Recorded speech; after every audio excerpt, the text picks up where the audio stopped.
हर कोई इंसान अमीर होना चाहता है, सक्सेसफुल होना चाहता है, जीतना चाहता है।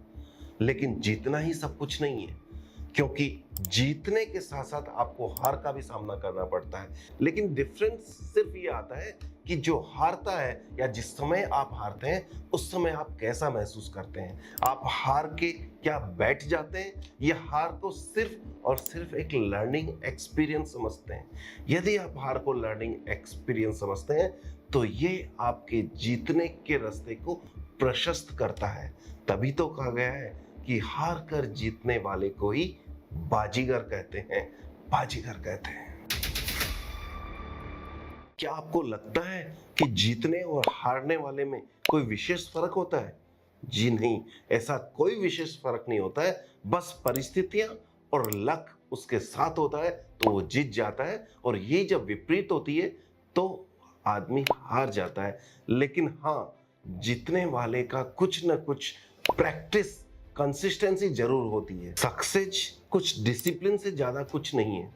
कुछ आदतों से सक्सेस बनती है जो एक डिसिप्लिन वे में रेगुलर प्रैक्टिस की जाती है, और यही इंसान को सक्सेसफुल बनाती है।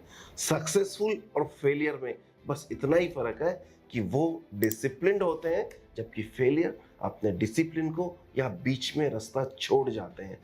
इसीलिए ये मान के चलिएगा, यदि आप आगे चल रहे हैं, यदि आप रास्ते पे बढ़ रहे हैं और आपने हार नहीं मानी, तो आप जीतने के लिए आपका रास्ता प्रशस्त है। तो सक्सेस पाना असंभव नहीं है, लेकिन हाँ, रास्ता डिफिकल्ट जरूर है।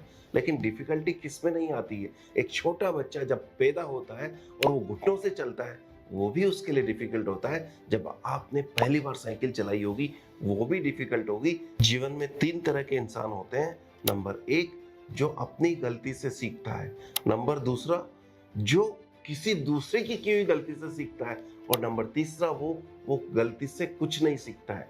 आप किस कैटेगरी में आते हैं, यही डिसाइड करेगा कि आप सक्सेसफुल होंगे या फेलियर होंगे। यदि आप सक्सेसफुल इन्वेस्टर बनना चाहते हैं तो देखिए कि पहले के सक्सेसफुल इन्वेस्टर की हैबिट्स क्या थी। आप जान सकते हैं, इंडिया के टॉप फंड मैनेजर्स जैसे नवनीत मुनोत, सुनील सिंघानिया, प्रशांत जैन, शंकर नरेन, सौरभ मुखर्जी और शंकर शर्मा, इन लोगों के सक्सेस के पीछे रहस्य क्या है? क्या इन्होंने रेगुलर स्टडी की है?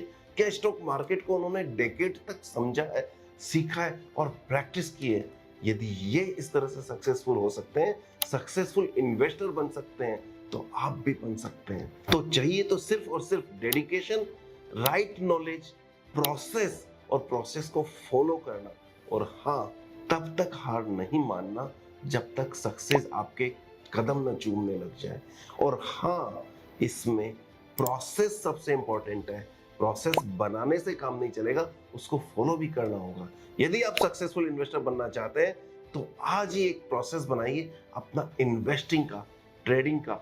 और न सिर्फ बनाइए, वो टाइम टेस्टेड भी होना चाहिए, यानी कि बैक टेस्टिंग की होनी चाहिए, और साथ में फ्यूचर पॉसिबिलिटीज होनी चाहिए, उसका सक्सेस रेशियो होना चाहिए।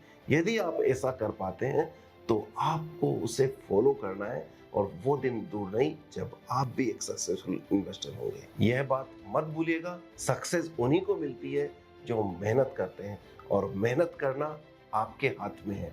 यहाँ आपकी किस्मत का रोल बहुत कम है, मेहनत करने का रोल ज्यादा है, और ये मेहनत सिर्फ और सिर्फ आप कर सकते हैं। तो क्या आप तैयार हैं? यदि आप तैयार हैं तो नेक्स्ट कुछ वीडियोस में हम बात करेंगे उन प्रोसेस के बारे में जो आपको एक सक्सेसफुल इन्वेस्टर और ट्रेडर बना सकता है। उन प्रोसेस के बारे में, उन तरीकों के बारे में जो एक सक्सेसफुल इन्वेस्टर या ट्रेडर बनने के लिए बहुत जरूरी है। क्या आप तैयार हैं? यदि आप तैयार हैं तो इस चैनल को लाइक कीजिए और सब्सक्राइब कीजिए। वो दिन दूर नहीं जब मैं आऊंगा आपके पास एक नई सीरीज लेकर, जिसमें हम बात करेंगे कि सक्सेसफुल इन्वेस्टर किस तरह से बन सकते हैं। All the best and happy investing. Thank you very much.